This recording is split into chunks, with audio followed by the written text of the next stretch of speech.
Hello, everyone, and welcome once again. Running a little late, but we're here. I am JT, aka the Master, and this is the Master Plan. And I'm joined by my esteemed colleague, and My cat, oh God, plus my dog. let me tell you something, people. I like to be professional on this program. Except all that background noise. I like to be professional on this program, and when I have distractions, I try to eliminate them, knowing that you want to listen to my program, not distractions. So, that being the case, I'm Oh, speaking of distractions, all that coughing. hey, look, I'm sacrificing here, okay? You're sacrificing or sacrificing? Look, I'm sacrificing here, Okay. okay? Now you're gonna beat down somebody that's dealing with an illness. No. So that just goes to show what type of person you are.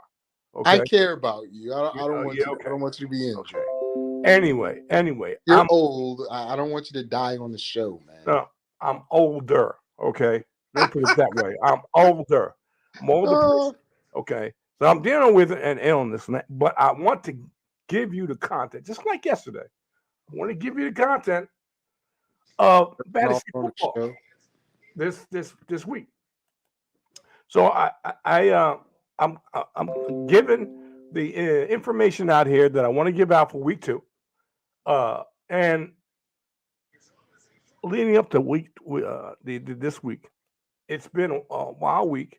Uh, Name players that showed out in the first week won't be coming up this week because of injury or possible injury.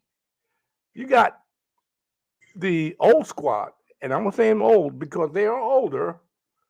The Tampa Bay Buccaneers, all chipped up. How long are they going to last? Are they going to play? Who's going to play? Mike Evans, Leonard Fournette, Chris Godwin's out. Russell Gage, who's going to play? And then, and besides having issues with the offensive line, and you got a 45-year-old goat of a quarterback that needs protection, going up against their division rival. Uh, would I play those players? We're going to talk about that. We're going to talk about that. Tampa Bay Buccaneers, New Orleans Saints. We're going to talk about that. Philadelphia Eagles and Minnesota Vikings. We're going to talk about that. So you got to think that. Excuse me for a minute. Uh-oh, he got that potion. He about to go off, y'all. I got that potion. Last time I got that potion, you saw what happened, right? I know that's what I said. You about to go off. Yeah. Okay. Brent's bees. So be I should. there. You heard all day yesterday. I'm gonna do a Bugs Bunny on you, or Elmer Fudd. Be very careful what you say. Be very, very rabbit season. Look at you. Look at you. See, that's guy. He don't like ugly. You need to drink a big gulp. Take a big gulp. Don't sip it. Take a big gulp. Loosen up all that phlegm. Loosen up all that phlegm in your throat. I'm trying to, man. I'm trying to. I should have walked around the block before it could loosen up, but that's okay. Walk around. Because I'm excited. I'm talking about my favorite pastime, fantasy football. That's my favorite pastime, people. I talk about this 24/7 at nauseum. Except when he's sleeping at like 6 o'clock at night in Vegas. That's 9 o'clock. That's 9 o'clock here. Yeah, but you weren't there. You were in Vegas. I was 9 o'clock here. My body was 9 o'clock here. Bruh. Look, it probably would have taken me about a week, maybe a little longer, to get acclimated to West Coast time. Nah. Yeah. Did you tell your wife you were a big punk? Like she said, a nerd. She called us nerds. Hey, look. You call me nerds. Hey, look. But it was you, not me. It was you. I have no problem being called a nerd. 'Cause Neither do I. But damn, I'm a happy nerd. I'm a happy nerd. I'm a happy nerd. So hey, I'm a nerd. Okay, I'll be a nerd. No I was a problem. nerd, but I had to say, look, woman, no, you can assault your husband, but not me, not me. Look at your husband now drinking that tea and Made from my wife. So she probably put some rum in there. hey, maybe I got. That's why I got a little wild yesterday. Who knows? Nah, you thinking about Brent. Uh, You got to be his bees all year long. You can't wait to that final game so you can make his name next year. I know you can't. it's all in fun, man.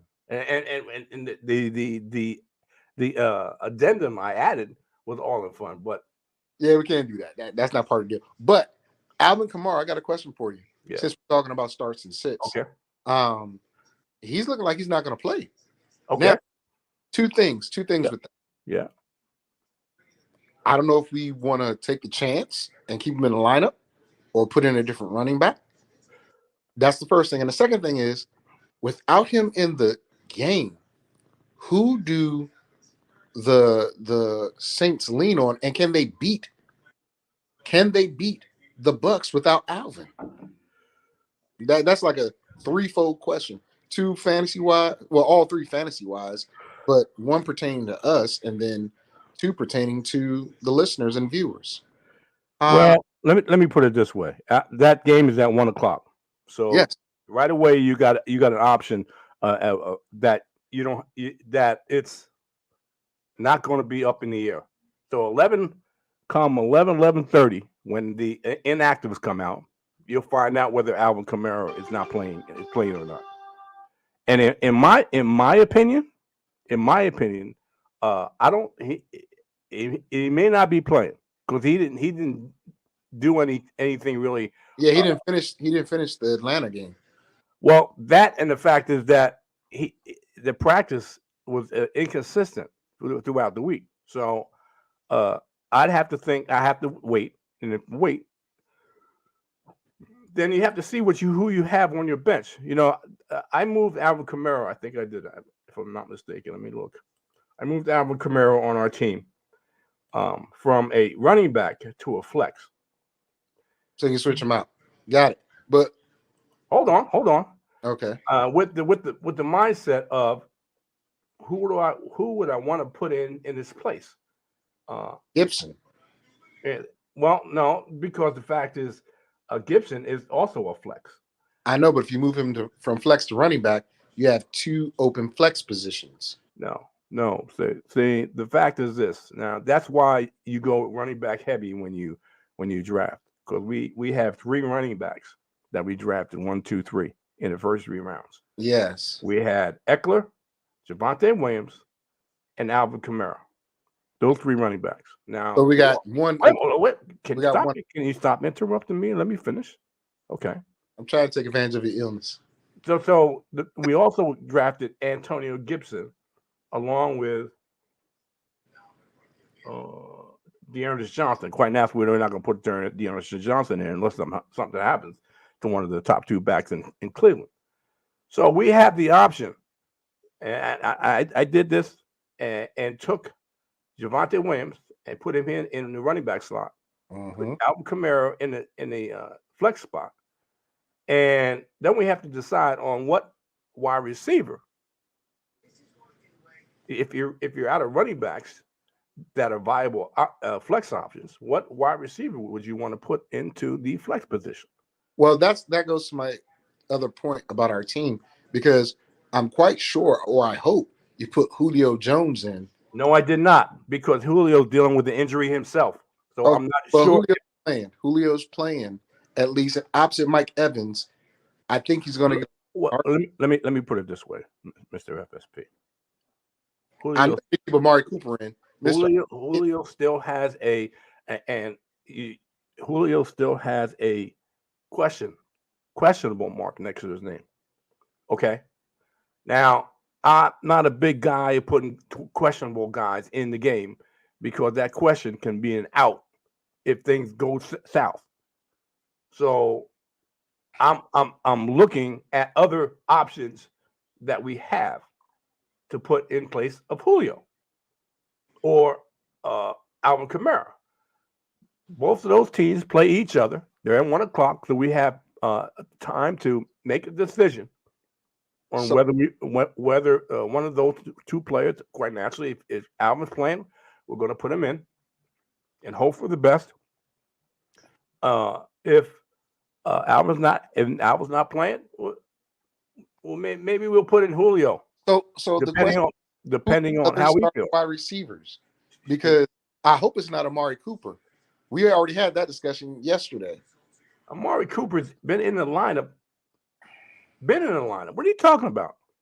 I know, and we talked about him not being happy and not getting the targets like he should have, and it doesn't look like he's going to get more than today.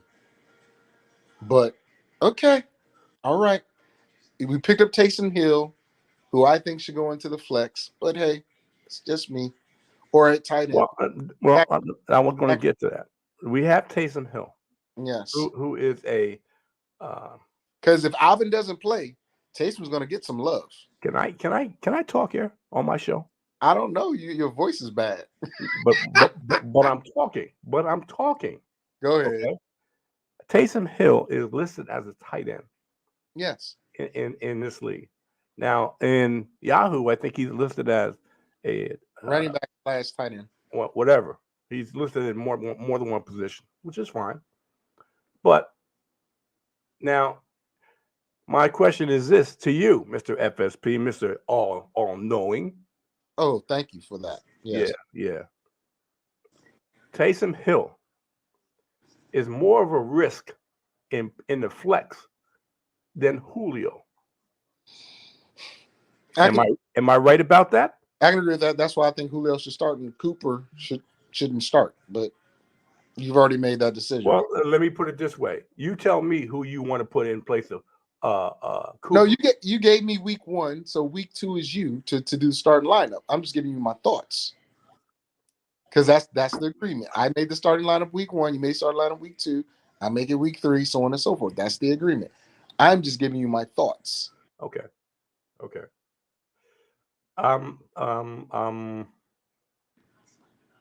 But I hope I'm thinking the offense is going to be better. I want to get into not your show, which was yesterday. We didn't I want to get into the show that I had planned, which was the starting to sit. Yes. For this week. That's what we're talking about. Okay. Anyway, let's move on. Now, we already had a game already take place, which was a very good game, which did not cover the it was over. It was under 44. I guess it was. What was the didn't go the over. It didn't hit the over. The over was supposed to be 51.5 or 54 or something like that. It didn't go over. Okay. Anyway, before Justin Herbert got hurt, he did his thing. Let me put it that way. Both quarterbacks did their thing. Disappointment was Travis Kelce didn't have a big night.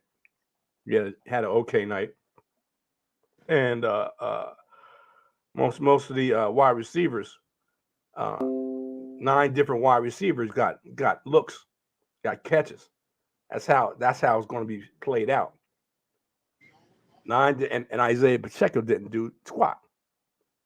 So all those on the Isaiah Pacheco train, you need to jump off that train right now.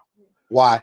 And why? Because the fact is this: he's only going to be in close games, and there's going to be a lot of close games that the Kansas City Chiefs have. Non-close games. He's the closer.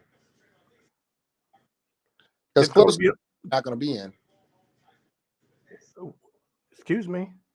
Close games he will not be in because that's when they use McKinnon and Edwards-Helaire. He is the closer. He's the 4 or 5 minute back. So when they have the lead for sure and the game's good, they'll use him like they did in week 1. That's That's the way I saw it. So it's the big I word. It's the big I. Oh, well, that's what you brought up. You know what the I word is? If I know. Inconsistent. That's the Oh, I word. Not if. It's inconsistent. So you never know if he's going to be in the game and for how long. Only with the injury going to Clyde Edward would he be have a prominent role. So if you have Isaiah Pacheco, hold on to him. You never know. You may be waiting that all year, but hold on to him. You never know. But all the other characters, Keenan Allen was out, and we quite naturally a lot of people don't like Mike Williams. I'm not one of them. I love Mike Williams. Okay, and a lot of procrastinators were talking about Carter. We're talking about Josh Palmer taking up the role of Keenan Allen, and not me. If I had talked to you about that on Thursday, I would love Mike Williams. And Mike Williams had a big night. Big night. Anyway, let's move on to this weekend with the Miami Dolphins and the Baltimore Ravens. In Baltimore. Now, I'm saying this. I'll say this. Play, and we'll go to the home team first. Play Lamar Jackson. Lamar is going for a big contract, and I don't know what Baltimore is doing, but I think they're really screwing this up. To tell you the truth, I would have done paid, and I know that's not proper English, but I would have done paid Lamar Jackson in this situation. And he's the heart and soul, literally the heart and soul of his team, because all his teammates love him, Lamar Jackson. It's not like he's sitting out there on an island as the quarterback and everybody else is just there. He's one of the guys. He is an integral part of this team. Now, they love to run the football. He didn't run the football that much. I think some people think he's trying to prove a point. I'm a quarterback. Plain and simple. I'm a quarterback. You think I can run the football? Yes, I can.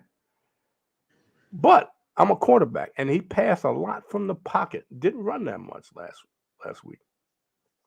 So what's going to happen this week? I think he's going to get about 40, 50 yards, run a touchdown, and pass for another. Who is going to pass to? Is it that is Devin Duvernay a flash in the pan? Is he going to show out like he did last week? There's always a surprise, people, and always a surprise. And Devin Duvernay was the surprise you got in that game. That's not going to be a consistent thing. Now, he'll get touches. He'll get targets. But it's not going to, in my opinion, not going to amount to what he did the first week. His tried and true guy is either Rashad Bateman, or his go-to guy, Mark Andrews.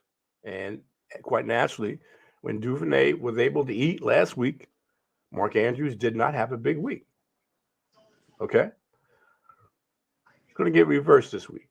Mark Andrews is getting double digits. Duvernay is going to get single digits. Rashad Bateman is just going to just hit that that double-digit mark. I don't like any of these running backs. I mean, people talk about Kenyon Drake. Okay, J.K. Dobbins. You know how I feel about J.K. Dobbins. You've been listening to me. You know how I feel. What? Dobbins is out. But I'm letting you finish so I can keep going. Thank you. I want to say something so bad, but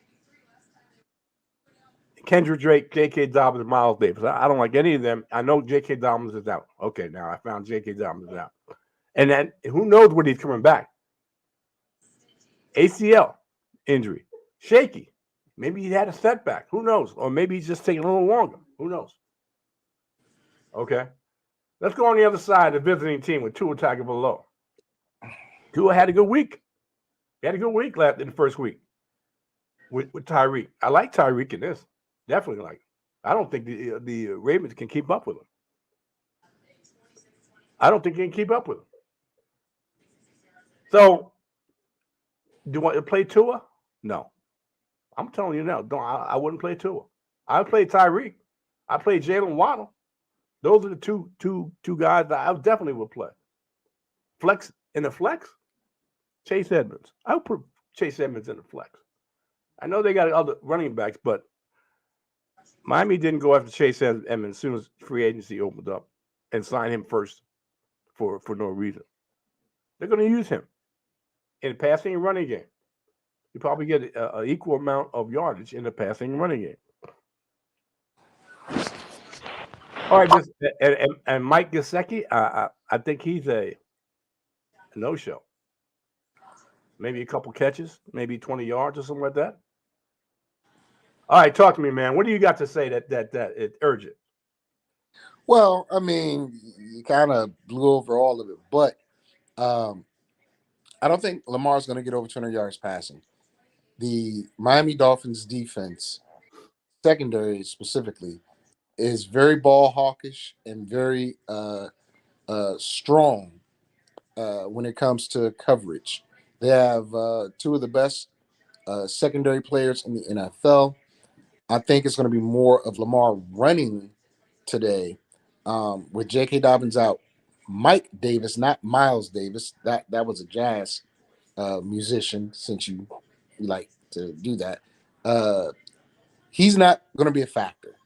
I think Kenyon Drake will have more of a play here.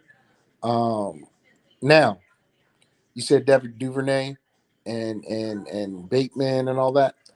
As I said, they won't get over 200 yards passing, so I look for the middle of that field, which the Patriots could not exploit, and Mark Andrews to be that guy.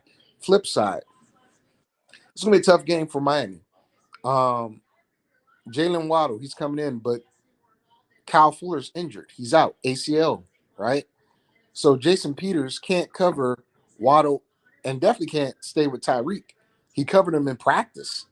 If y'all don't remember, Tyreek Hill and Peters were teammates on Kansas City at one point.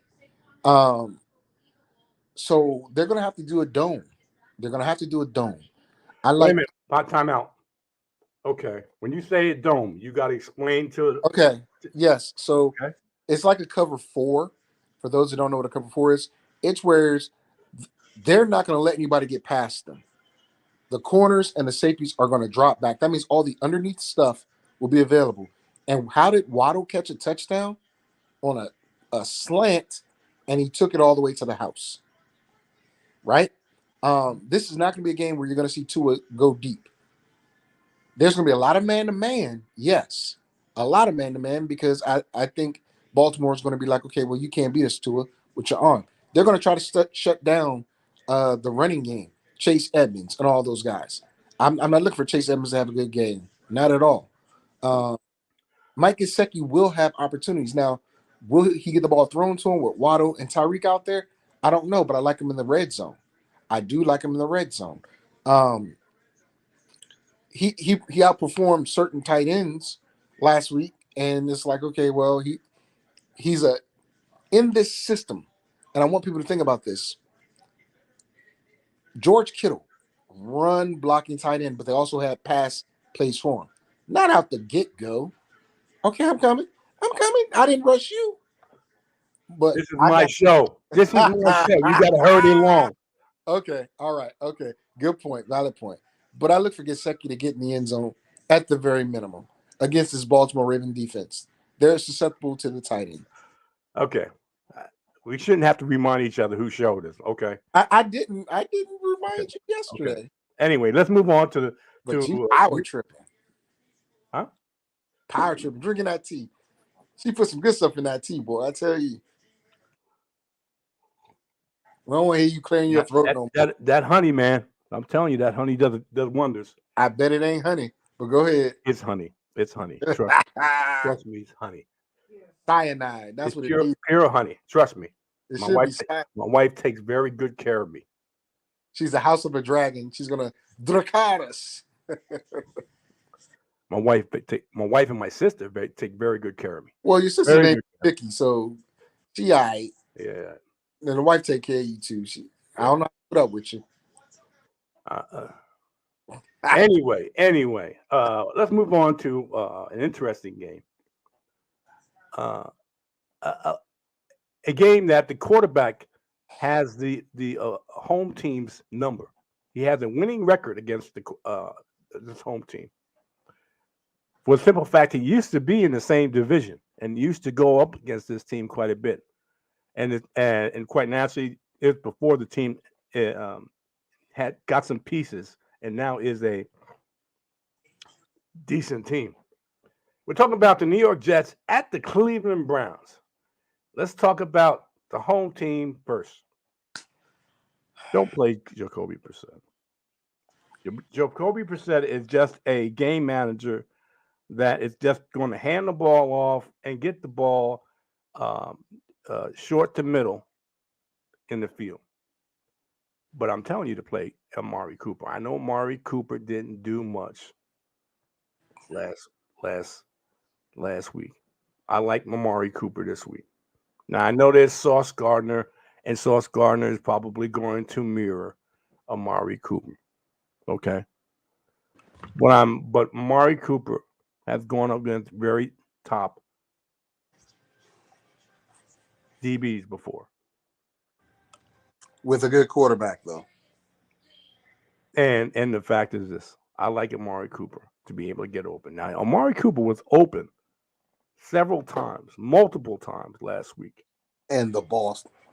And the ball never came to him. Frustration on the sidelines. And I imagine that with time, now you have to think about this. Jacoby Brissett only played in the last preseason game, never showed up in any of the first two. So in essence, and I talked about this yesterday, in essence, a player, quarterback or whoever, doesn't play a lot the first few games of the regular season are like preseason games, trying to get their rhythm. Now, he had a mixed game.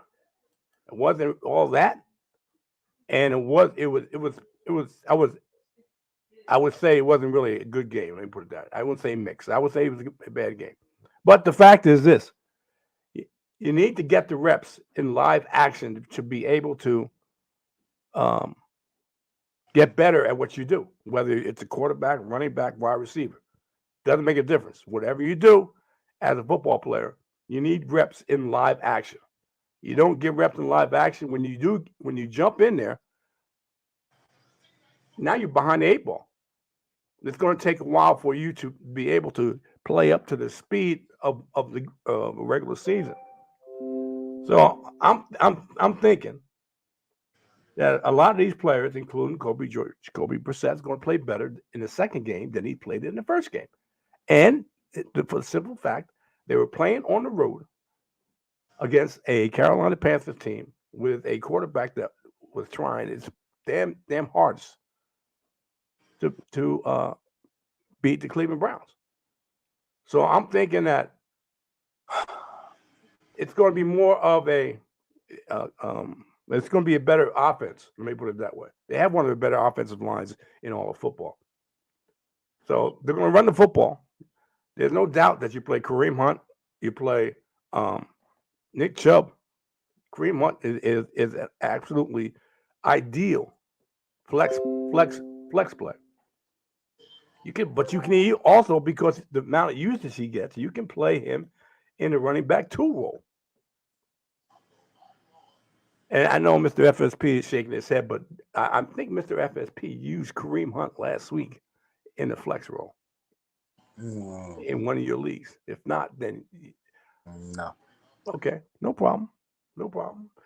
I'm telling the master plan. JT is telling you to play Kareem Hunt in the flex, and if push comes to shove, you play him in the running back too, because the fact is he had almost just as much production, if not more, than Nick Chubb, and that's a fact.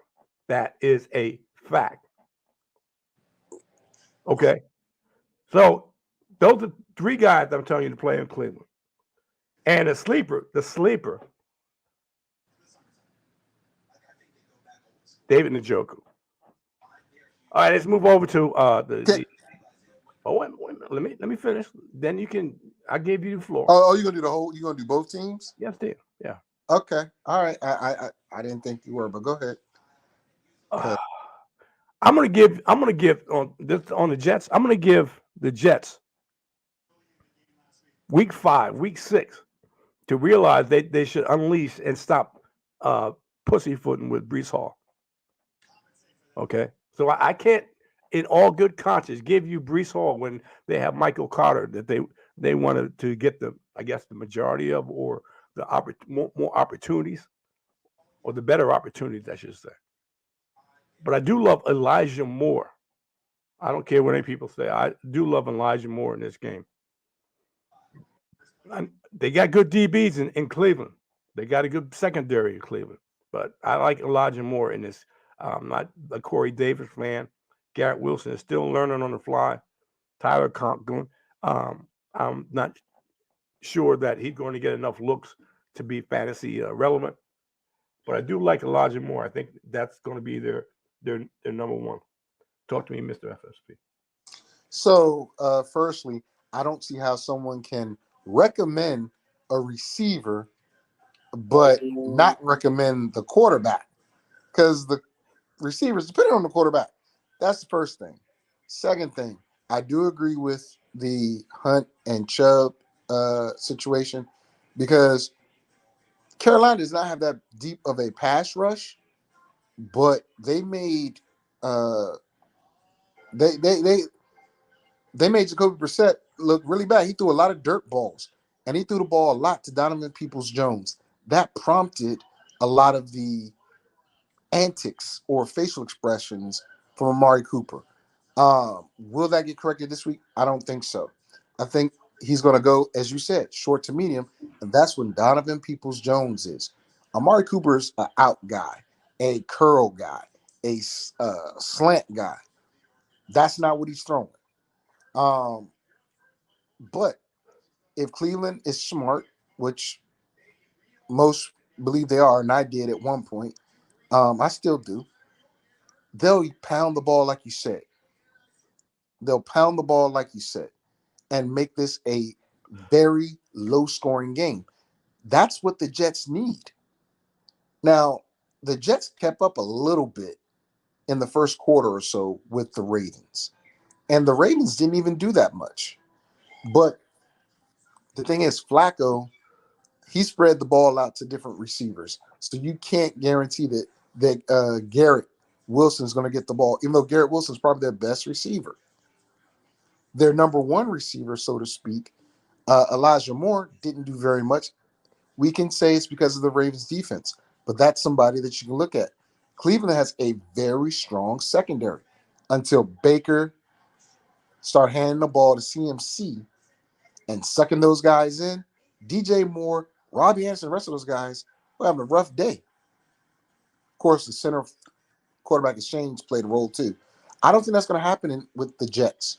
The Jets will suffer, but I think you can probably, if you're going to play anybody for the Jets, Garrett Wilson, because that's the big target they want to hit right now. Okay. But I'm not going to tell you to start a receiver and not start the quarterback. If you have to start Flacco already week 2, something's wrong. But I think he's going to throw a lot of balls to Garrett Wilson today. Okay. Let's move on to a. This is ironic. This last game was about my Cleveland Browns, and this game is about your Washington Commanders at the Detroit Lions.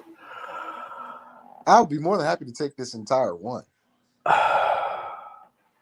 You know what, Mr. FSP? I'm gonna give my throat rest and let you take this. Oh, okay. And if I disagree, You'll wait just like I did. I'll say it in a different way than you do. But go ahead. All right, thank you. Yeah, I want you to rest, brother. So Washington Commanders. This is the first time that the Lions have been favored in any game in the past 3 years, 3 or 4 years. If not, oh, he's telling him to give him more. He's like, here's my goblet, wine woman, Game of Thrones type. But here's the thing: Week 2, DeAndre Swift is already questionable, and he has an injury history. Jamal Williams is the guy that Jerry touts a lot, and according to last week, Jamal Williams is going to be that goal line dude too. Play Jamal Williams. Amon St. Ra.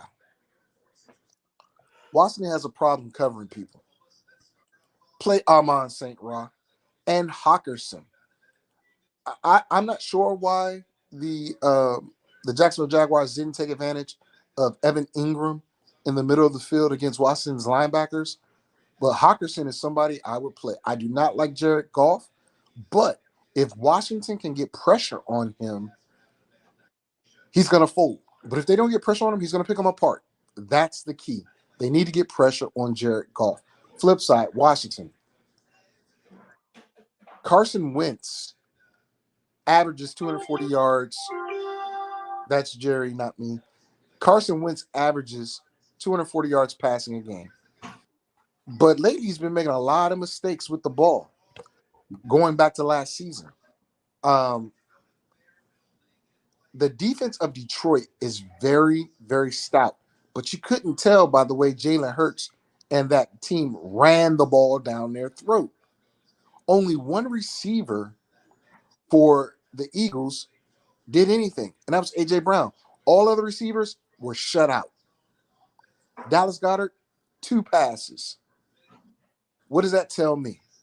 Washington has Curtis Samuels, Jahad Dotson, Terry McLaurin, Logan Thomas, and Antonio Gibson. If they don't run the rock, those receivers might not get a lot of play. But I'm playing at least Dotson and McLaurin. Curtis Samuels seems to be – what's up, Stud? Curtis Samuels seems to be in the plans, but I don't know how deep in the plans he is. That's somebody I can't tell you to play. But McLaurin might not be the big guy, but I'm playing him and I'm playing Dotson. And Gibson. As long as he doesn't fumble, he's got a job. He's got a job. Okay. And he's receiving back out the backfield. Okay. Let me ask you something. Are you playing Jared Goff? I said I personally am not playing Jared Goff. Wait a minute. I do believe that he's capable of picking apart Washington's secondary if they don't get pressure on him. I said that earlier. Okay. So you're not playing Jared Goff, but you're playing his receiver. Is that what you're telling me? But I also didn't put down Jared Goff's ability like you did. Stop. I didn't put his ability down like you did, though. But the fact is that you're not playing that quarterback, but you're playing his receiver. But why would I play it? Enough said. Why would I play it? Let's move on. Indianapolis Colts at the Jacksonville Jaguars. He saved it for that. He saved it for that. Hey, I'm just going by what you said. I was just listening to you, and you weren't listening to yourself. Yeah, I was. And you sucked yourself in right to that, but that's okay. That's fine. People, I'm looking right in the camera. We don't agree with everything. We banter back and forth, but that's okay. That's fine. And we do say some hypocritical things. I'll admit that. We do say some hypocritical things, but that's okay. I mean, you do. Yeah, you do. You know what? I included myself in there because I'm that type of guy. But obviously, you are you type of guy, not a we type of guy. I'm a we. Yeah, okay. But for that's a you. Yeah, okay. Yeah. Come on, brother. Go ahead. You got issues. Anyway, Let's go to the Indianapolis Colts at the Jacksonville Jaguars. Jaguars own That's true. Indianapolis at home. Yeah. They own Indianapolis at home. And the problem is this: their number one receiver, I'm talking about Indianapolis, is not going to play. Michael Pittman Jr., for those who don't know, is Ooh, out. Is out. didn't know Okay. that. But let's talk about the Jacksonville Jaguars first. I gotta take him off one of my lineups. He's out. He's not playing. He was declared out yesterday. So there was no doubt about it. Anyway, Trevor Lawrence. Do you play Trevor Lawrence? Yeah, I play Trevor Lawrence in this game. I gotta change my pick. I'd say play Trevor Lawrence in this game. I play Travis Etienne. I still, people. I don't know what's going on. I'm still skeptical, and I may remain skeptical for the next few games about James Robinson and how well he's going to do. Or the fact is that the coaching staff wants to feature James Robinson more than Travis Etienne. I don't understand it. I don't understand it. You have to think, and I've said this to many people that we talk football. These coaches get paid millions of dollars to make decisions on the fly, or to make decisions a day or two ahead of time on their players, or game plan, and pretty much game plan players out where they could benefit and winning a game. Why are you not playing a big playmaker or giving him more opportunities in Travis Etienne and deferring to James Robinson? It's boggled my mind. You and I look and watch games being played, and for the passionate football fans, and looking and saying, why aren't they not doing this and that? It only makes common sense, and it's obvious when things blow up in their face, when they try to go one way or try to outsmart themselves, and things blow up, and we don't get paid to make those decisions. They get paid millions of dollars to make those decisions, and they keep getting paid millions of dollars to make those stupid choices. Why? I like Travis Etienne in this. I'm not a big James Robinson fan. He's coming off an Achilles. I know he played a lot and produced a lot in the first game. I'm still skeptical. Anybody comes off an Achilles, there's two players that come to my mind right now, Cam Akers and James Robinson. I'm skeptical. They ain't going to hold up. Something's happening. Something's going to happen.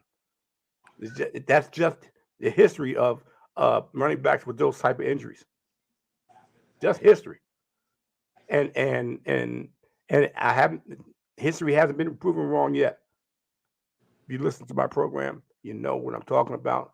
I've given you in black and white information about running backs and Achilles.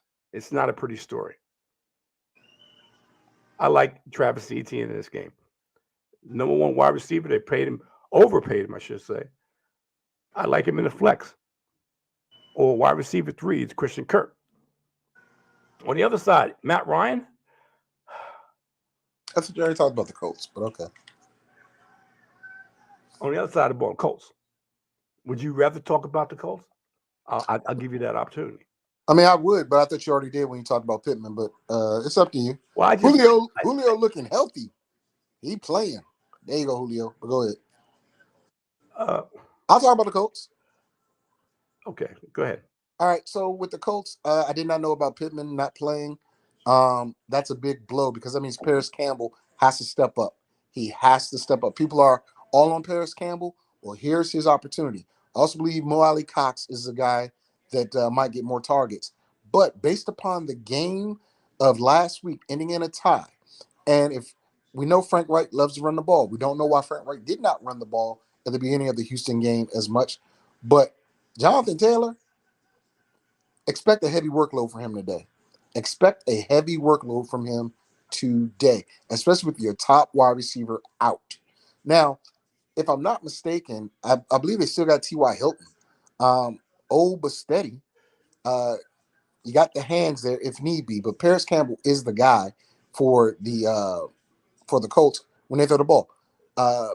Matt Ryan threw for 345 yards last week. Only one touchdown though. This is a home game for the Colts. They're going to play. Oh, it's a away game? Okay. They're still going to play run the rock ball. Shaq Barrett's out. Keep that defense fresh. I think the Colts have they have a new kicker, so I don't think they're going to try to settle for field goals. Rodrigo Blankenship was cut after missing a kick. That was that. I want to say that was that Jimmy Johnson thought process. I don't care how good of a kicker you are or claim to be. You miss a field goal, you're out of here. And for whatever reason, Blankenship has not been picked up. So I don't think they want to lean on a kicker that they just got in this week. But if they can't move the ball, they will at least get in field goal range. So I'm going to say if you have the team kicker, play the team kicker for the Colts. They're always going to be in position for something as long as they run Jonathan Taylor. Nyheim Hines, I expect him to get some play as well, especially with Pittman being out. And if Paris Campbell doesn't show up, expect a lot of screens or short passes, Nyheim Hines. That's all I got. Paris Campbell doesn't show up, Nyheim Hines is going to blow up. Let me put it that way. I agree. That's what I was saying. Yeah. Okay. Let's move on to the next game, which is a division rival. These teams, I said yesterday, and I'll say it again today, do not like each other. They really don't like each other. Okay. There's new head coaches on both sides. Sean Payton's not there. Bruce Arians is not there. Got new coaches on each side, but the animosity toward each teams is still there. Talk about the Tampa Bay Buccaneers at the New Orleans Saints. I'll go.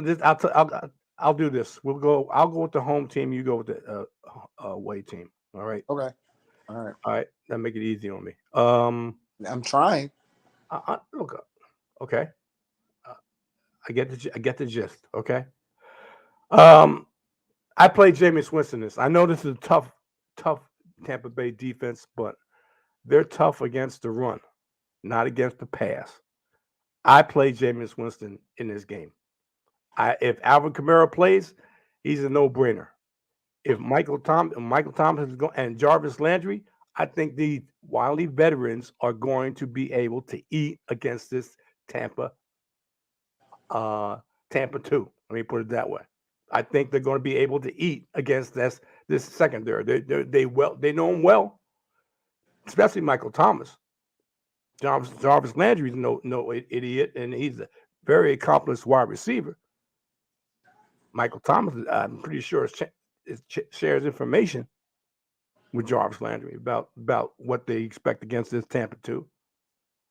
I like those 4 players: Jameis Winston, Alvin Kamara if he plays, Michael Thomas, Jarvis Landry. Notice I didn't mention Mark Ingram because Mark Ingram doesn't have the versatility of Alvin Kamara.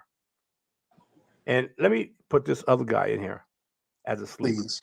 As a sleeper. Because he's listed as a tight end. He's played quarterback. He's a Swiss Army knife and can be used all over the field at any particular time. That's how they use him. Taysom Hill. Okay?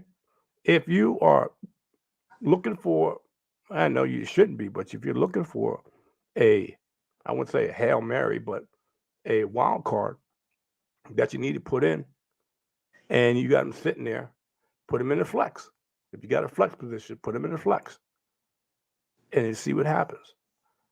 Mr. FSP, you got the Tampa Bay Buccaneers. Talk to me. All right. With that being the case, Tampa Bay's banged up both sides of the ball. I don't expect Tom Brady to be dropping back throwing it 40 times this game.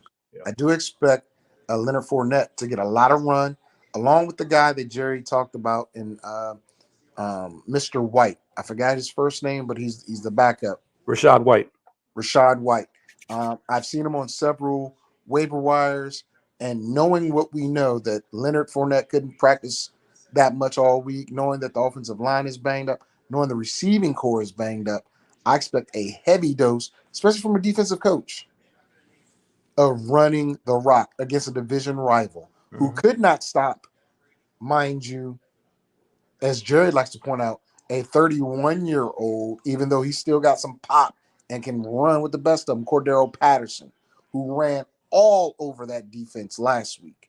Now you give the ball to Leonard Fournette out of the backfield, receiving as well as rushing. You got a problem. And Rashad White coming in and spelling from time to time. Julio Jones stepped up last week in the absence of Chris Godwin and got 6 receptions.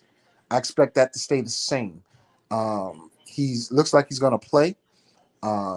Mike Evans, minor hamstring issue, but Mike Evans normally does not do well versus the New Orleans Saints. Right. So I expect him to do okay, but Julio Jones to be the ball hog. Cameron Braid is somebody that needs to step up as well.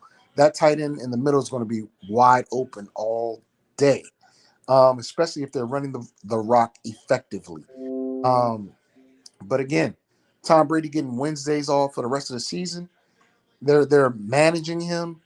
Look, I don't expect him to throw the ball 45 times. I really don't. I think they're going to run the rock, so the run game heavy in this game. I don't expect it to be a high-scoring game either. I really don't. Okay. So that's what I got for you. All right. All right, let's move on to the next game, which would be the Carolina Panthers at the New York Football Jets. These two running backs. Not Jets. New York Giants. I'm sorry. Thank you. Carolina Panthers at the New York Giants.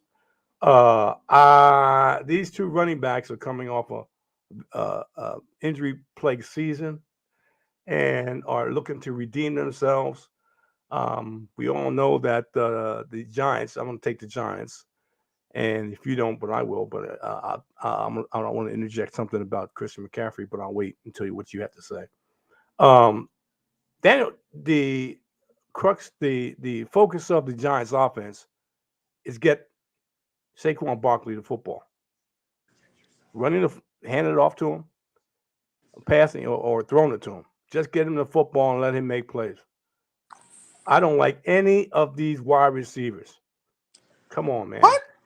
I don't like any of these wide receivers on the Giants. I don't. The quarterback is very inconsistent. And they don't have any outstanding wide receivers.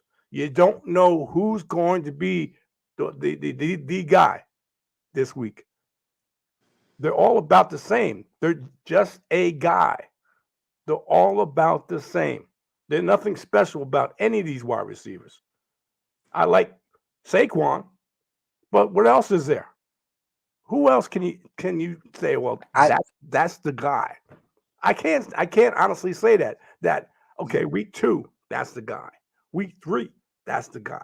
Week 10, that's the guy. It could be a different guy every freaking week.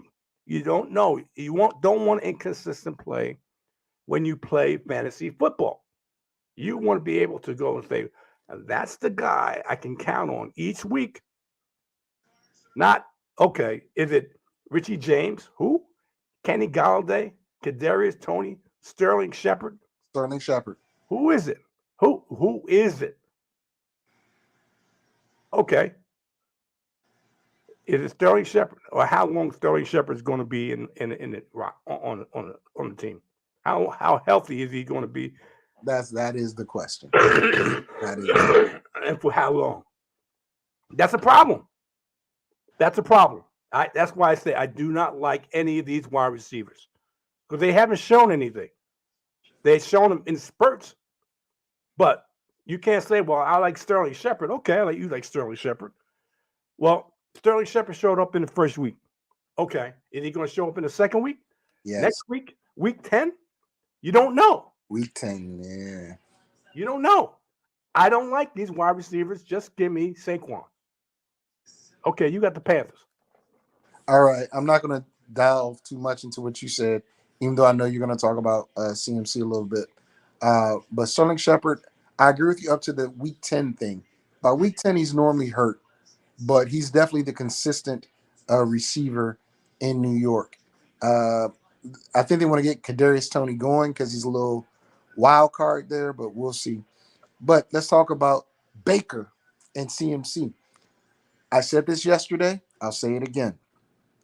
As long as the Panthers and Matt Rule said we got to get CMC more involved. As long as CMC is involved, Baker, Robbie Anderson, DJ Moore, and what's my man that came from Jacksonville? I forgot his name. Chenault. They will have good games. If you noticed last week, once CMC started getting the rock more, Robbie Anderson and DJ Moore were getting open one-on-ones, and they beat them. And they beat those one-on-ones, and Baker got them the ball. The difference here is if the Panthers can stop the run. They couldn't stop Nick Chubb last week. That's the thing. If they stop Saquon, then you'll see Kadarius Toney, Sterling Shepard, oh my God, I forgot the other dude's name that quick. Not Slater. Kenny Galladay.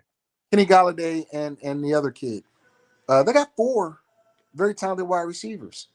It's just a matter of stopping Saquon if you'll see them or not. With that being the case, I'm telling you, be a Baker believer. Of course, you're a CMC guy because you have to draft a number 1 or number 2, depending on your league. Or in Jerry's case, number 7.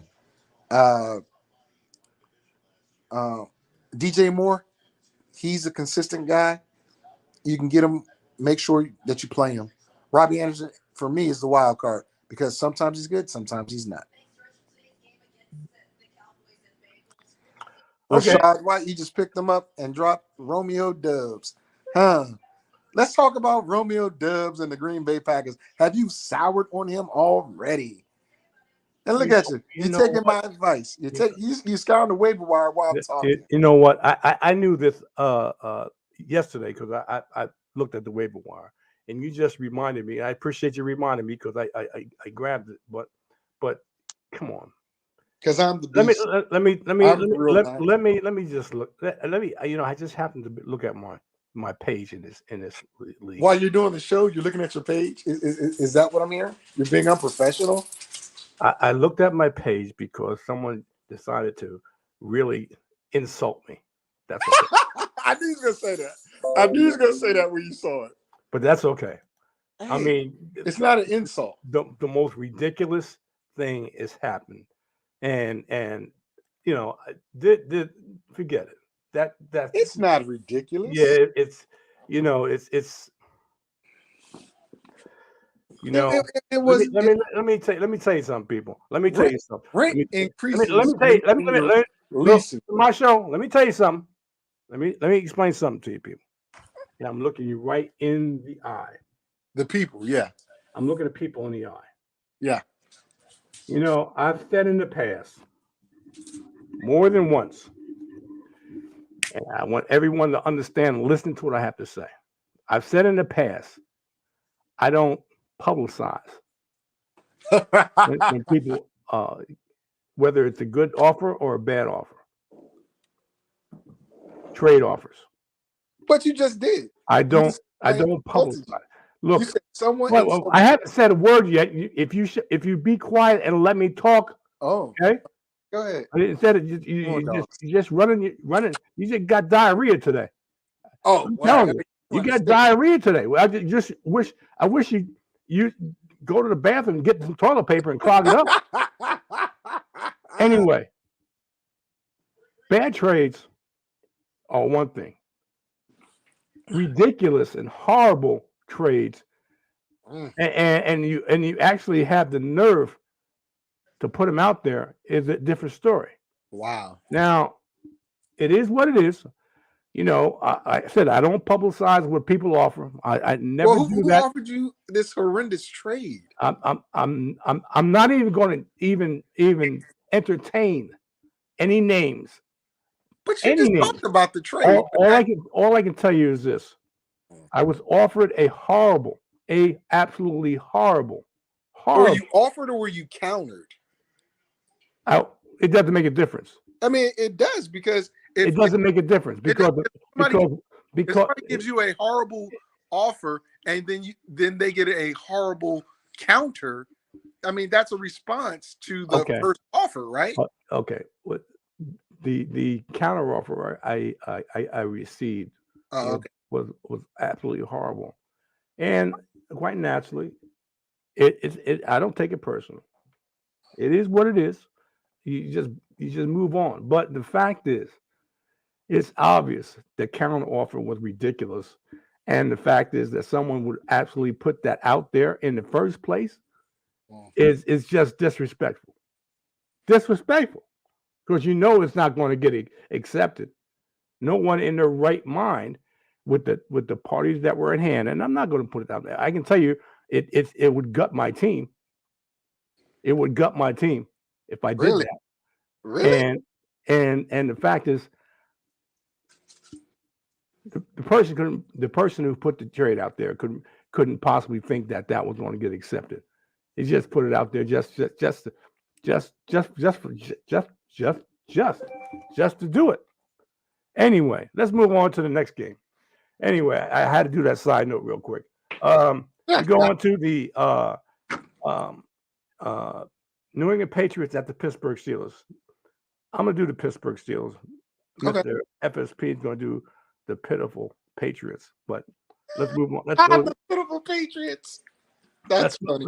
Let's go to the Mitchell Trubisky. I can't blame Mitchell Trubisky against this team. The jury's still out on Mitch. Okay, the jury's still out on Mitch, and what if he can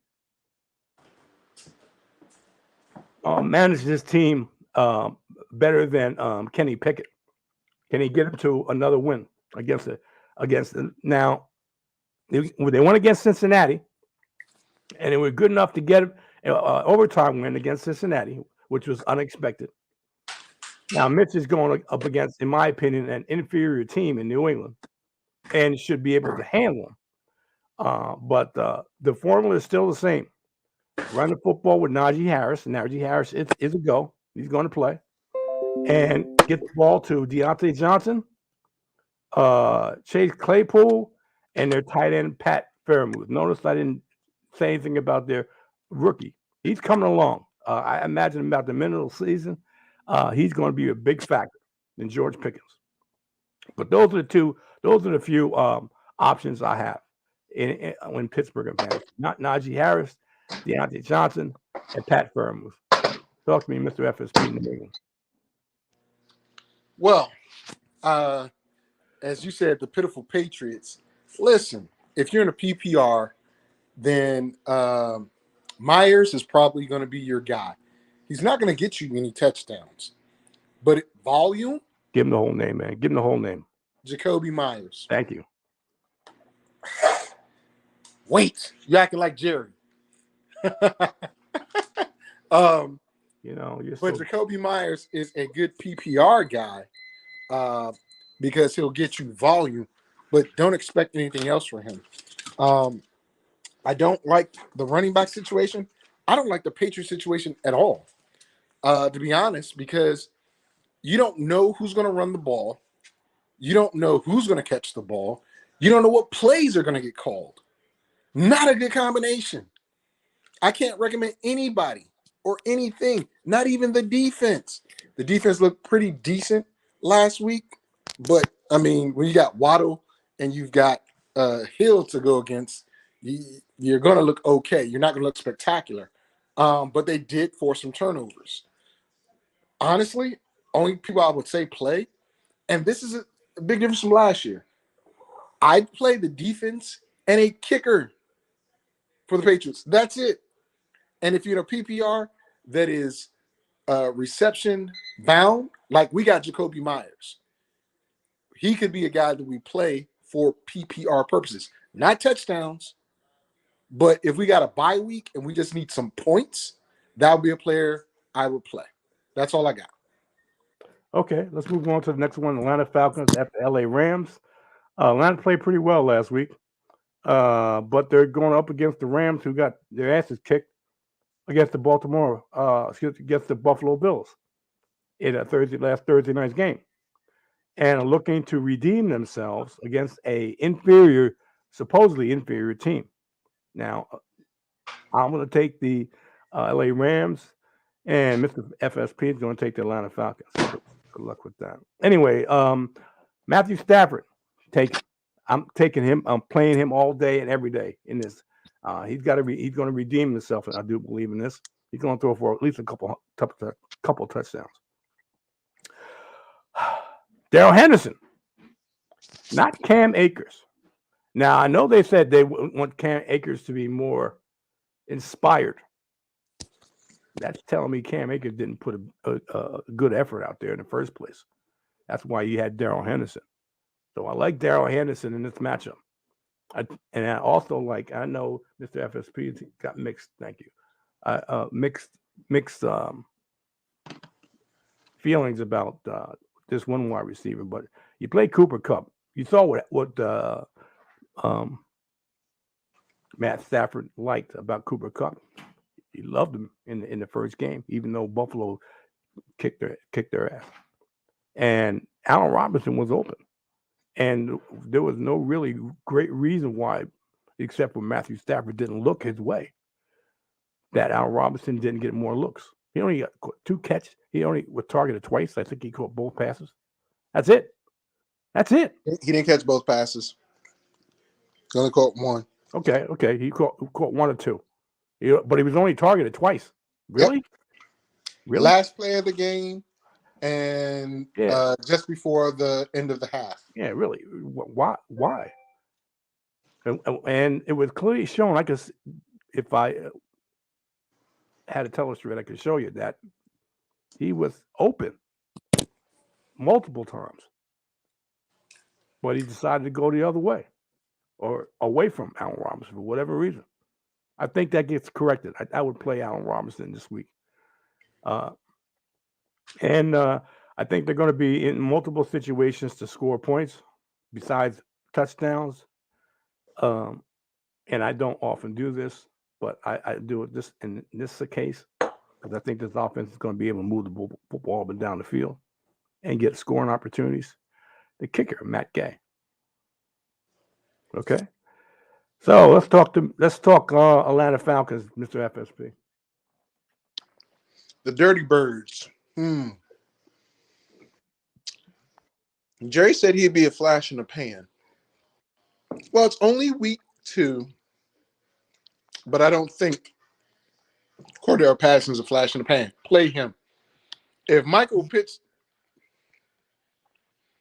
they need to throw the ball to freaking Pitts. Throw the ball to Pitts. I need him. Drake London. That's why you said throw the ball to Pitts, because you need him. Not because you want fantasy football players to play him. I'm not the only person that needs him, guy. I am not the only person that needs him, so don't even go there. But Drake London also showed up and showed out as well. I kind of like that. We'll see how this works. But I'm not a big fan of Mariota. Not a big fan. You should be a big fan. He loves throwing to the tight end. Well, he didn't last week. But that's not the case against the Rams defense. I think it's going to be a lot tighter. I think that Mariota will have to run a lot. He's one of those low-end quarterbacks that you play if you need to play a quarterback or dual quarterbacks in your league. To me, he's not a starting quarterback if you're just playing one quarterback, but he will get you points, just not the type of points that'll help you win the game if he's your main quarterback. Outside of that, a big surprise to Jerry and I was Tyler Algier was a healthy scratch. I don't think Algier is going to be playing much. Damian Williams hasn't done anything. It was all Cordero Patterson. But in a perfect world, Algier would be in there and he would be causing a lot of problems. But Cordell Patton says, that's my job. So that's what I got there, buddy. Okay. This is where I think by the middle of the season, it's going to be Tyler Algier. So I would, in my opinion, you stash Tyler Algier on the bench, and you wait for your opportunity because it's coming. It's coming. It may not be right away, but it's coming. I know that the Atlanta Falcons have one of the toughest schedules against running backs this season. So it may be a little bit before Cordell Patterson either breaks down because he is 30. He is 30. And running the football takes a toll. Takes a toll. That's the only thing I can tell you. And let's move on to the Seattle Seahawks at the San Francisco 49ers, the division rival. And both of these teams are coming off. Oh, one team's coming off a loss. The other one's coming off a win, high loss. Let me see who's going to get the best of whoever in this game. Trey Lance. All right, Trey Lance. I'm going to play you. I'm going to play Trey Lance. Okay. I think the first game of the season in a huge storm, flash flood warnings and all in Chicago. If you saw what they were playing in, is not a true reflection of what the quarterback is capable of. I got to see in ideal conditions at home,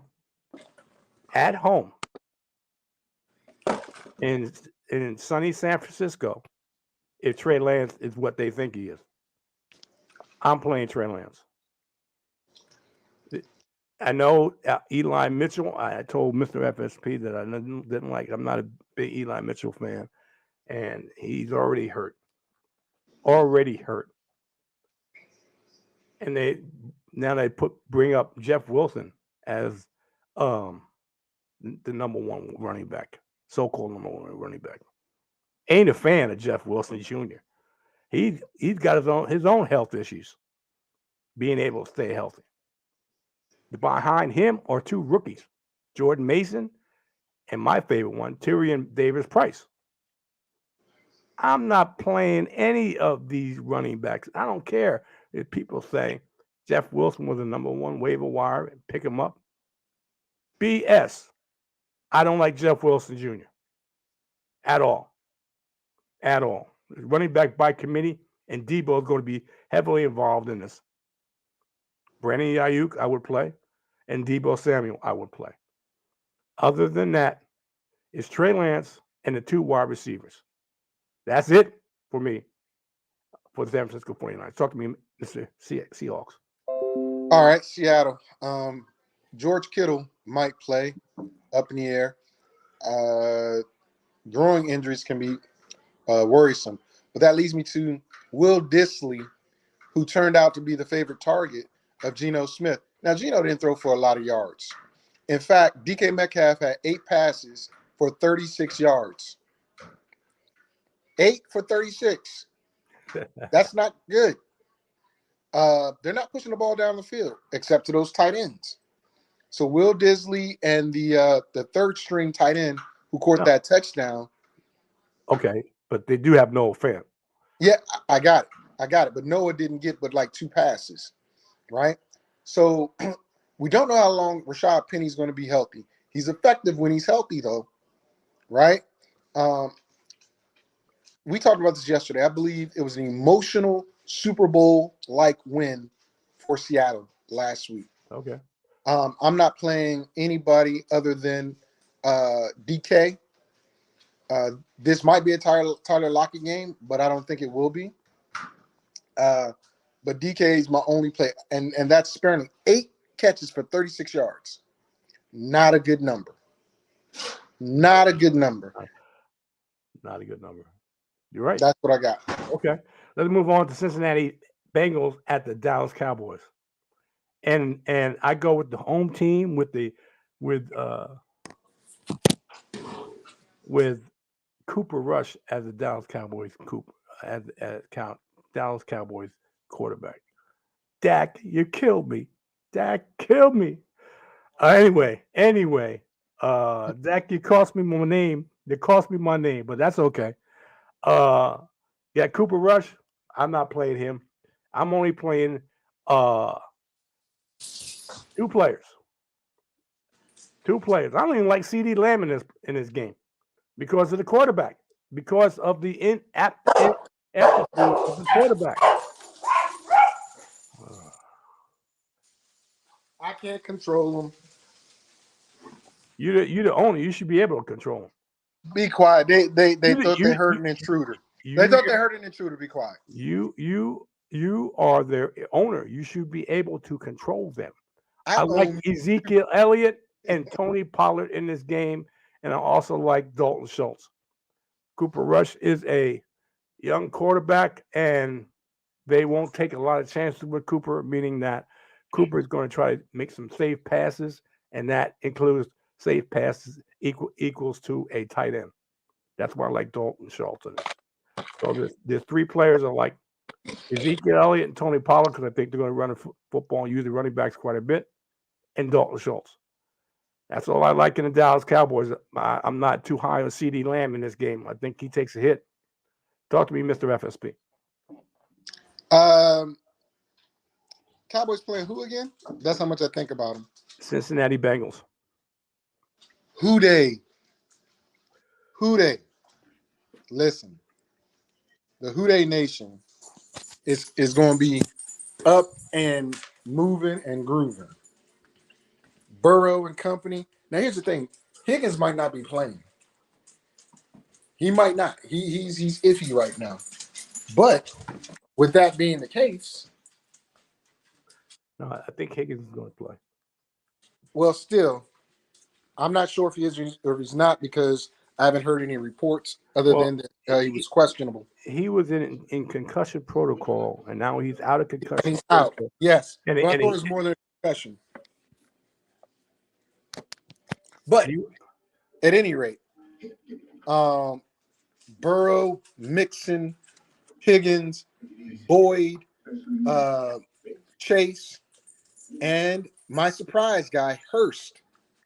You noticed when Higgins went out of the game, they start throwing it to Hurst. Hayden Hurst is not a slouch. He might not be 6'5", 6'6" like CJ Uzama was last year, but he can move the chains. So with that being the case, he's my wild card. Okay. Tight ends have not been that abundant in production. It's only been week one. Right. But if you get an opportunity to stash him on your lineup, I would. Especially looking at the production that CJ Uzama had last year when, Burrow was in trouble. Got it to the tight end. But, yeah, I'm playing all the regulars in Cincinnati. Even the kicker, who is normally calm, cool, and collected, and missed those 2 field goals, I think he rebounds, and they put a whooping on the Cowboys. And then here's my bold prediction. Okay. Bold prediction. Mm-hmm. Mixon, Chase, Higgins if he plays, and Hurst score a touchdown today. Okay. That's not so bold. Yeah, it is. I'm saying all their starters get a touchdown. That's not so bold because they're going to be. They should be in situations. Mixon, Chase, and Higgins, big play wide receivers against a back that gets most of the carries, including goal line. That's not. Against Dallas's defense, Dallas doesn't give up a lot of big plays and a lot of touchdowns. They don't. That's why it's a big bold prediction. Okay. If it were, let's say, freaking Chicago secondary or Washington secondary, then it wouldn't be. But because Dallas has a very good secondary and Micah Parsons coming after Burrow, that's a pretty big prediction, bold prediction, I would say. Okay, this next game is this next game. This coach is on a hot seat. Let me put it that way. And I know this is the second game of the season, but this coach is on a hot seat, and I think he learned a lesson that he take the reins off, take the saddle off the horse and let the horse ride. Let him ride. Just hit the horse and let him get out in the open country and feel himself a little bit. Houston Texans at the Denver Broncos. Nathaniel Hackett, I hope you learn your lesson. Russell Wilson is a top flight quarterback, and you can't play it like you're playing uh uh like you got a quarterback in, I don't know. You can't play it like you got to restrain your quarterback. He won a Super Bowl. He's a All Pro Bowl quarterback, and you took the ball out of the quarterback's hands when the game was on the line, and you paid the price, and you got second guessed all up and down by so-called experts, and you realized, this is my quarterback. I got to have faith in my quarterback and in my offense. You got to let these guys go. And I think because what happened against Seattle, the Houston Texans are going to be the sacrificial lambs of the Denver Broncos. Russell Wilson, Javonte Williams, Melvin Gordon, Jerry Jeudy, Cortland Sutton. I know that's a lot of guys, but these guys are going to eat. These guys are going to eat. I mean, I'm supposed to do Denver, right? I'm doing Denver. Denver is at home. Oh, okay, my bad. You relax. Just let me bad. let me do this. I had a visual aid. That's why. Let me do this, okay? Go ahead. I apologize. All right. So they're going to eat. They're playing at home. They're pissed off. They shouldn't have lost the game at all. But the coach decided to make it and I'll say it, a dumbass move, and didn't have the faith in the quarterback. And the whole team saw it. And now I don't know how many times, he probably apologized to the team because he screwed it up to get a win or a possible win. They're gonna say, let me put it, remember, I can't say the exact phrase because I forget it now. But if you remember the Titans, he said that leave no stone unturned, that they're going to remember the Titans in this game. They're going to remember the Broncos in this game. The Houston Texans are, because they are going to put a hurting on the Texans in this game.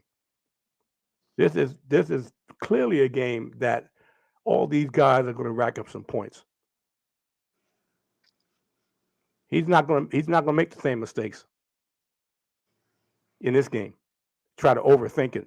Try to be the intellectual mind or the genius. Just go out there and let these guys play. Russell Wilson, Javonte Williams, Melvin Gordon, Jerry Jeudy, Cortland Sutton. You have the Houston Texans, my man. Go right ahead. So I have this apple here, right? The delicious apple. It came from the apple tree we have in our backyard. Planted an apple tree last year. Actually, a quad apple tree. Never knew these things existed till I came here to Washington State. And it's like four different types of apples. Explain to me what a quad apple tree is. It produces 4 different types of apples from one tree.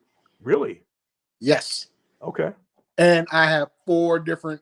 I have Goya, I have Golden Delicious, Granny Smith, and I don't even know what the hell. But this used to be a flower. It's a nice size apple too, right? That's what Houston was, right? They looked really good during the preseason. They got a tie, not a loss. They did not feed Damian Pierce as much. They gave to Rex Burkhead. They made it a passing game. That's going to happen again, ladies and gentlemen, because just like Jerry said, Denver is going to be home, balls to the wall, points. Now, Don't get it twisted. Houston's defense isn't that bad. Ask Matt Ryan. But the running game was what did them in and let Indianapolis get back in the game. So Javonte Williams and Melvin Gordon probably going to have heavy workloads. Now, that goal line stuff, that got to quit. Fumbling the ball on the goal line and or switching out backs, just give it to Javonte. Melvin Gordon fumbled twice back-to-back on the goal line. That's 21 points, ladies and gentlemen. They should have blew out Seattle. That's 21 points.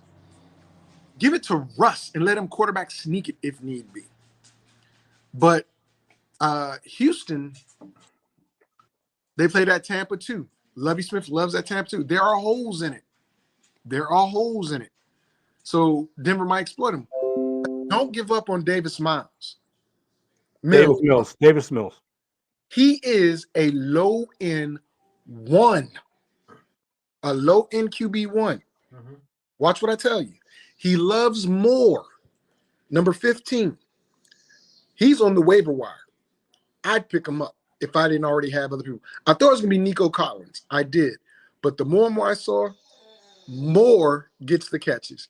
And if my dog don't stop whining, I'm going to end up going over there. But those are the players I'm telling you to play. O.J. Howard, 2 catches, 2 touchdowns, red zone target. So you're depending on him to score to get points. Nothing else. That's what I got. Okay. Let's move on to the next game.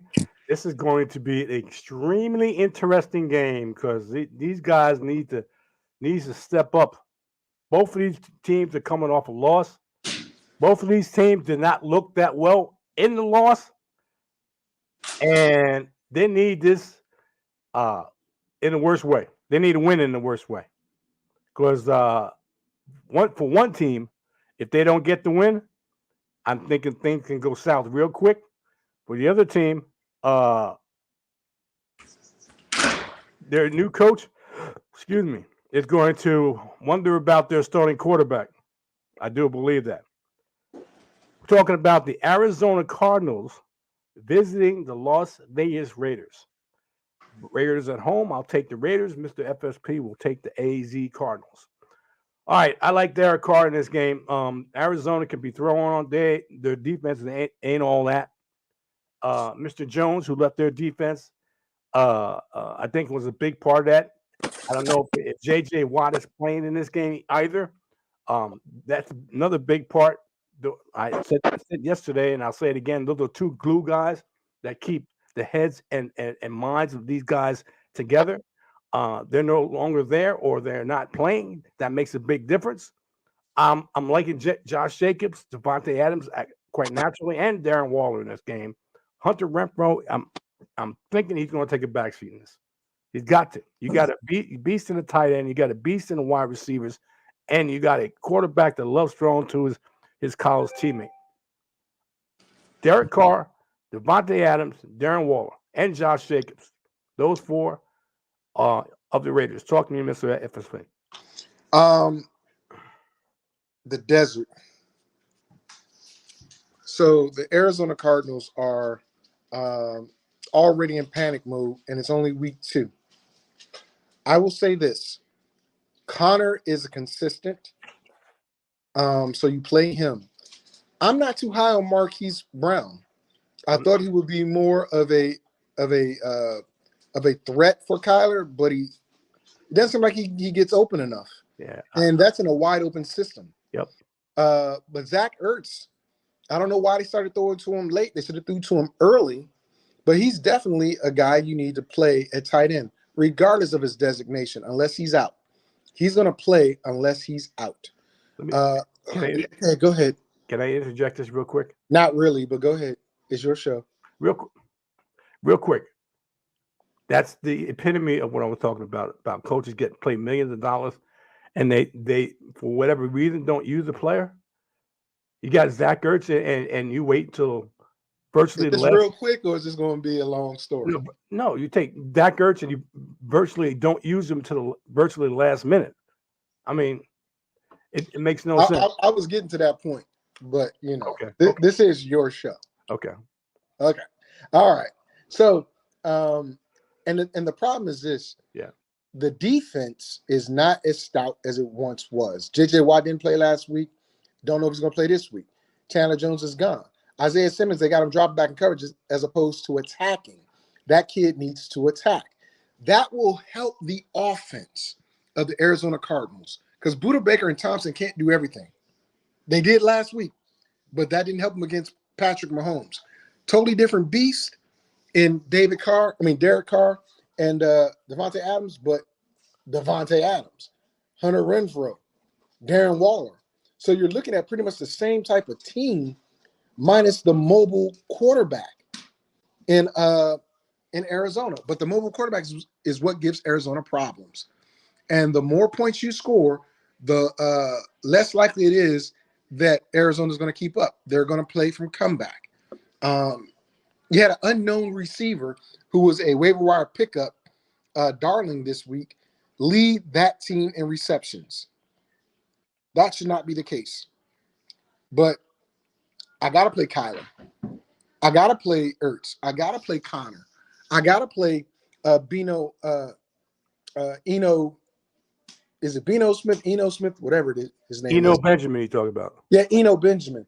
Because he seems like he's taking over that role that Chase Edmonds had. So, yeah, those are the plays I'm telling you to play this week for Arizona. Okay.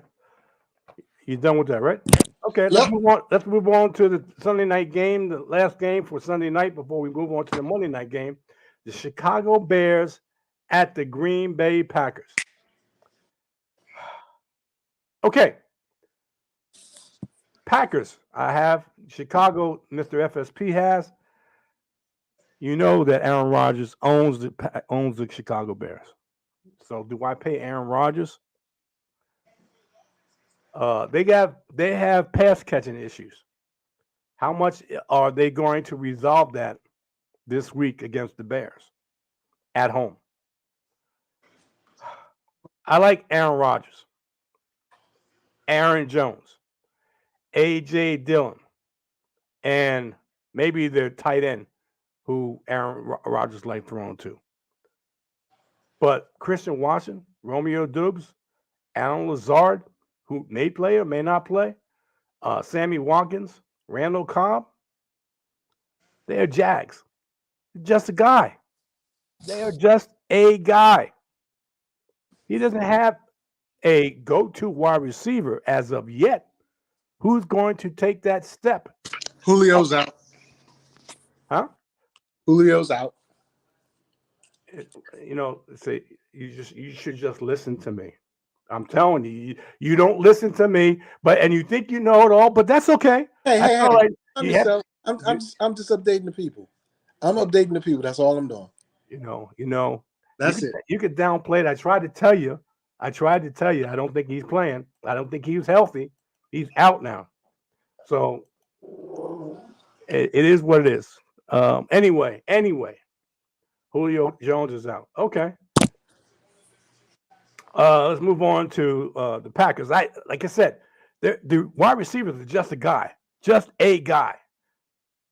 There's nobody that Aaron Rodgers can absolutely guarantee. If push comes to shove, if I need to play, I can go to this guy. What, Randall Cobb, because he's been there. He knows Aaron Rodgers. Rodgers knows him very well. Alan Lazard, he's only a 2 or 3 year wide receiver. He's not even completely healthy yet. And then you get rookies. And you got a halfway broken down Sammy Watkins. Okay. I like Aaron Rodgers. Out. I like Aaron Rodgers and I like Robert Tonyan. Okay. Alvin Kamara is also out. So you need to put that plan in place. So moving on. Yeah. Wait a minute. I can attack you now. You're going to talk about me. You don't have to attack me. Well, I told you about that. Wait a minute. I told you about Alvin. Oh, okay. Then we have to. I had discussed with you earlier that we got to make some choices. Okay. Okay. So before I get into the Bears, I'll tell you mine. You got Javonte there. Keep Antonio Gibson at flex. move because unless it's Myers or Taysom Hill in that flex position. Woods is a no-go. He got nothing last week. Hooper, he's some garbage. You got rid of Gesicki. So Taysom Hill, Myers, and who's our other receiver? Jacoby, Tyler Boyd. Garrett Wilson and Tyler Boyd. And Tolbert. And we ain't messing with Tolbert. Boyd or Hill in that other slot, then Myers. But it's your week. You can do what you want to do. But that's that's just my order. That's my order that I would do. But it's your week. You pick the starting lineup. I mean that's the way I would do it in that order. Yeah, so this is people. Let me tell you something here. People. And this is what's going to happen. This is what's going to happen. If one of the players that I decided to put in doesn't pan out, Mr. FSP is going to be all over me. Hold on. He's going to say, "I told you so." This is how he works. This is how I've seen this. I've seen this picture many times before. I saw it this past weekend when you were like, "Oh, Zach Ertz, he ain't gonna play. He ain't did nothing yet. He ain't did nothing." Look, Hooper, and then guess what? Wait a minute. But did I agree to put Zach Ertz in? Because it was my week. It was my week to start. It doesn't make a difference. It just said, okay, no problem. Well, I didn't resist you putting Zach Ertz in. But during the game, you were like, "Huh? What'd he do? Nothing. Huh? Well, until I did something." So I got all that entire game. Just remember that. Well, let me put it this way, and no apology. Wait a minute. You don't have the choices. You didn't have the choices that I have about multiple players being out. This week, I have the most difficult choices because the fact is multiple players that we counted on last week aren't going to be in this week, and I got to make those choices. And the fact is this: first week, easy choices. Most of those players that we wanted to put in were healthy. This is not the case this week. So I'll make the choices and no problem. Okay. But I don't want to hear I told you so. Don't do that. Why would you do that? All I'm gonna say is my order of precedence, my order of merit: Tyler Boyd, Taysom Hill, and Myers. Garrett Wilson. Matter of fact, Garrett Wilson before Myers, because at least I believe Garrett Wilson has opportunity to score, whereas Myers is just going to be. So you're thinking of Tyler Boyd instead of Kamara? Is that what you're saying? Because I have Kamara in the flex right now. What I'm saying is, my suggestion would be my order of merit: Tyler Boyd, that'll be first. Taysom Hill second, because I believe he's going to get a couple opportunities. I believe so too, but he's not as consistent. Well, that's why I said my order of merit. I didn't say put him in. Right.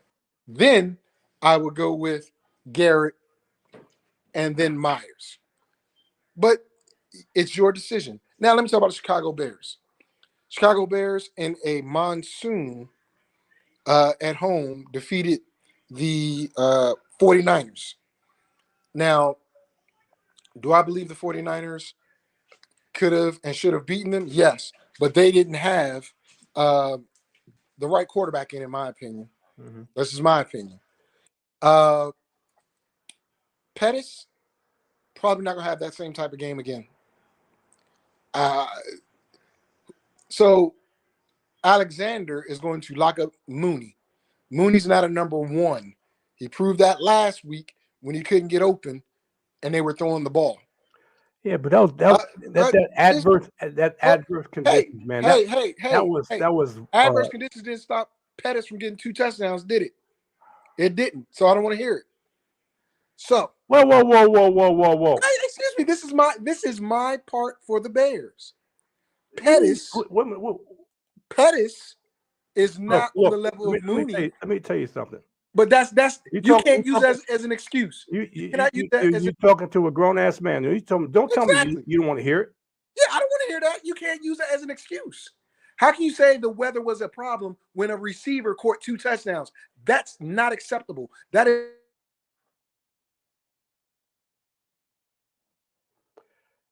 I don't want to hear it. I don't want to hear it. Okay? You get it? I don't want to hear it. No. What you don't get is you don't understand what I don't want to hear it.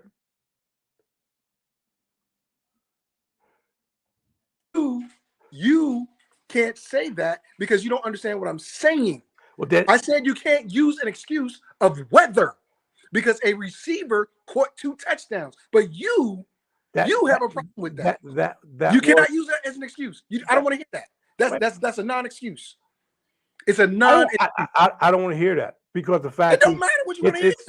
It's a nondescript wide receiver. It's not their main wide receiver who gets different coverage. Exactly. That's who gets different coverage. That is that. No. That's not what you said. Yes, you said the weather. But you didn't say coverage. You said weather. That's what you said. You said weather. And what I'm saying is you cannot use the weather as an excuse.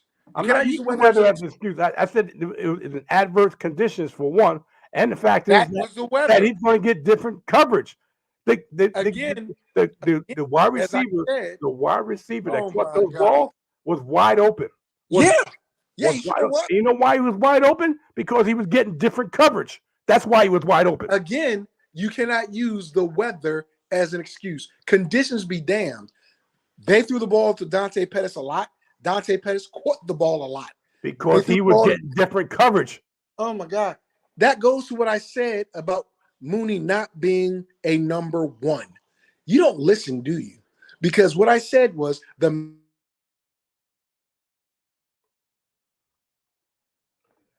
If you keep on talking down to me, then we won't have a conversation. If you keep on talking down to me, we will not have a conversation.